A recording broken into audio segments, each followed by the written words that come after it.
Hey everyone, we've just come out of the Mando Plus panel. We have seen a teaser for Mando Season 3 Extended and also a sneak peek at Ahsoka. And now we're about to chat to the cast and crew from The Mandalorian, Ahsoka, and the whole Mando-verse.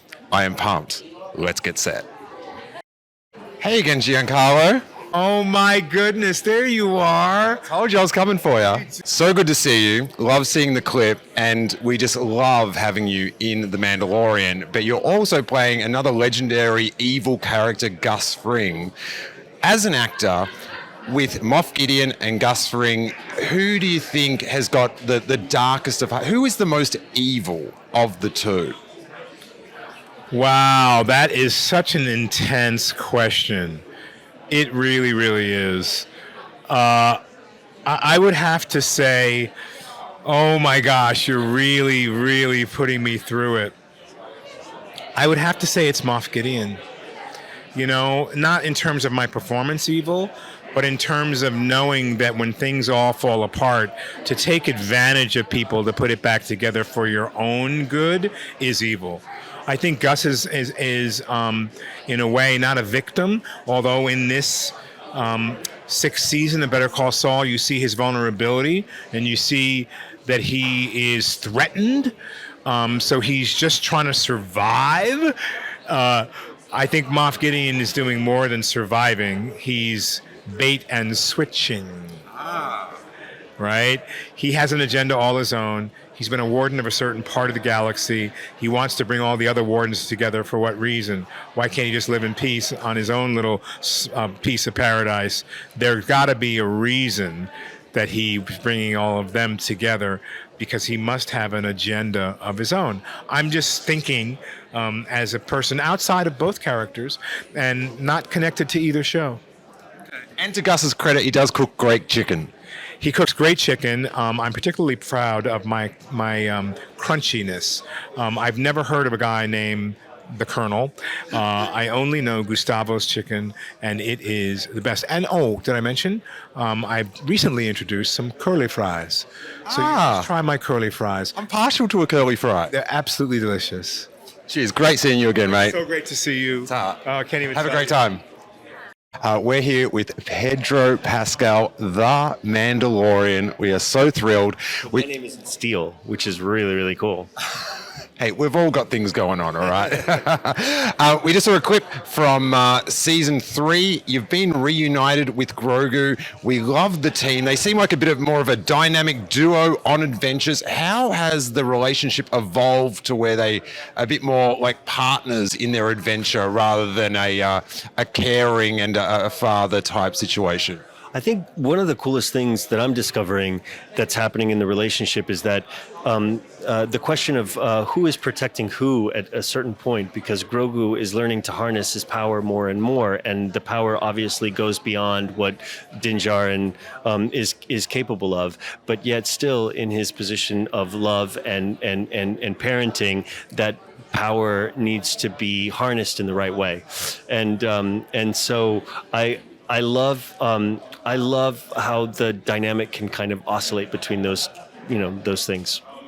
Awesome. Thanks very much. Cheers. We are here with my favorite Dresden patron, Jon Favreau. Okay, that's a deep cut. You got me a great New Year's Eve with those guys one year. It was awesome. Now, one of the things that's been sizzled in the Mandoverse is that there'll be a crossover, a conclusion, a crossover event. Can you share any timeline for that, like a projection of when maybe we could look forward to that happening? Well, there's a lot going on now that Dave's really drilling down on Ahsoka, and as much as it's exciting to explore that character, as we get deeper into characters that have connections with other characters of importance, the storylines inevitably become more political and more significant alongside of pre-existing Star Wars, especially the stuff that Dave's worked on in animation. So little by little, I think more will emerge. And as I'm writing and other filmmakers are and producers are writing, we really have to start communicating about how all of this begins to affect one another, because you don't want movies that are existing within the same time frame to ignore one another.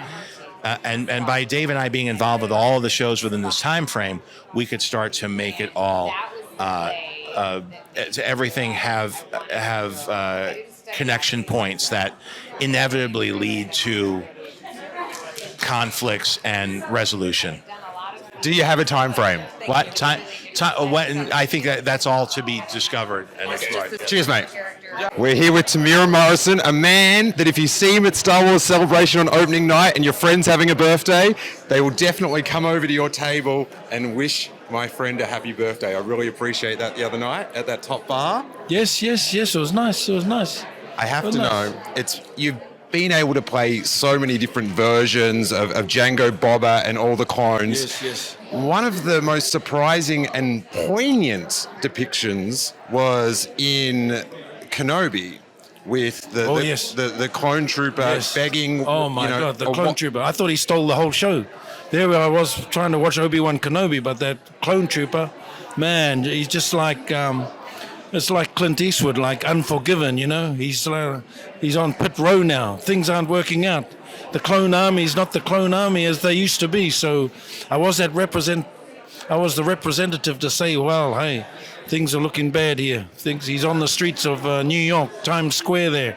But I had a wonderful time watching Obi-Wan. What a performance by Ewan McGregor. I just thought, these wonderful mature performance in that, I could see how subtle he is, but still performing in the eyes, telling the story in his own subtle way.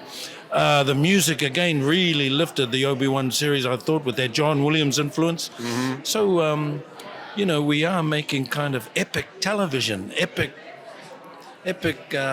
slots on Disney Plus that really deserve their own place in the theater. They standalone movies. So I really enjoyed Obi-Wan. I really enjoyed my experience on the Book of Boba. We had a great time, great crew. And the other thing, too, when you work on the Book of Boba, you also have a lot of crew members that are passionate about the history of Star Wars.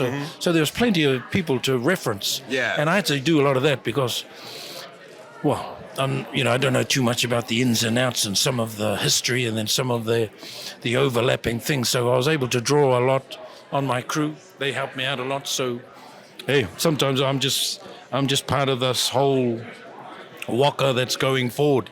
Just another member of the canoe paddling. Space canoe. The space canoe paddling out of the sands of Tatooine. But yeah, wonderful experience. Wonderful. We came together as a family too, so wonderful. Yeah, that's right. We were up at the top floor the other night. Yeah. Wish the lady a happy birthday. That's what it's about too. This is all about just meeting the fans again. Well, you've spent 20 years giving back to the fans, so we're so happy to see that you're back in the spotlight, back on our TVs, and maybe one day back on our cinema screens as well. Yes, definitely. Thank you. Tim, you're the man. Thank you, brother. Thanks, Thank mate. you. We're here with Katee Sackhoff, Bo-Katan, Starbuck. One thing that Star Wars fans really love is like having one of our own, like someone that grew up as a fan, would maybe like buy a ticket for Celebration, up there on the stage and in the shows. How's the journey been?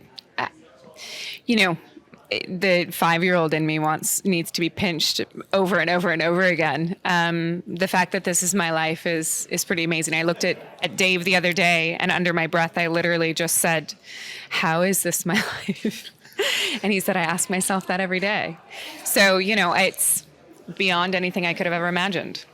Now, I know you can't give anything away about season 3, but with Bo-Katan, what sort of either pro or con life lessons is her character got to teach the viewer? What is it that maybe we can glean from her experience in season 3? Yeah.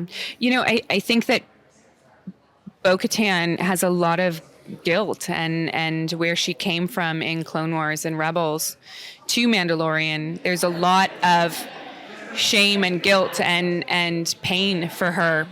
She followed someone she maybe shouldn't have when she was younger and lost her sister in the process. That can't help but change who you are as a person. And I think we're seeing that now. Excellent. And one more question. How is Mandalore this time of year?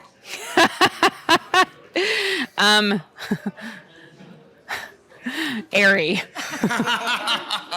Thanks so much. Congratulations, and can't wait to see it. Thank you. Cheers. We are here with Rosario and Natasha from the Ahsoka show. Now, so excited. We've got a quick glimpse. Now, you're a little bit old hat. You've stood on planets with Luke Skywalker and Grogu and Din. But may I ask, what was it like stepping aboard the Ghost?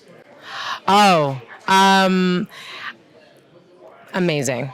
I think when you have all the practicals of that are there, I think it's there's screens and everything like that. But of course, we're talking about being at Disneyland, right? Yeah. Yeah, of course. What are you talking about? The one I don't outside, know what right? you're talking. There's nothing. Yeah, like the we're ride, you're yeah. definitely not getting. You can't Men in Black me. I saw the clip, all right? No, it's incredible to see how people's reactions to this, and I think they're going to be really excited to actually learn the details of what they're seeing, They because we've lost only had it. 3 weeks, and you don't know fully yet what you're looking at just yet, but you'll know soon. Now, Natasha, Sabine is so important to like a new generation of Star Wars fans. I know my friends Lizzie and Zoe, they're called the Sabines because they go everywhere dressed as Sabine. They've got a Star Wars podcast, and like the character's been so... Yeah. Yeah. It's Star Wars Geek Girl. Check it out. Okay, I will. But what would you like to say to young ladies like Lizzie and Zoe that are... They love the Sabine character. They cosplay as Sabine. They love her journey. Like, what sort of message would you like to give, like, those young ladies to look forward to in Ahsoka?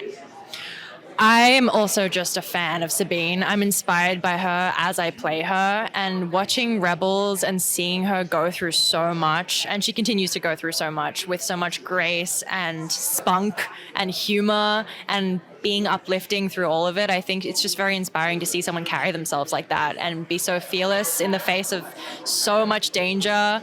So I'm really inspired by her just as much as everyone else is. And I think for everyone who's a huge fan, they get to see that journey continue in a way that is going to be very satisfying. Yes, she deserves it. Sabine deserves it. She does. And thanks so much, you guys. You're awesome. Cheers. Congratulations as well.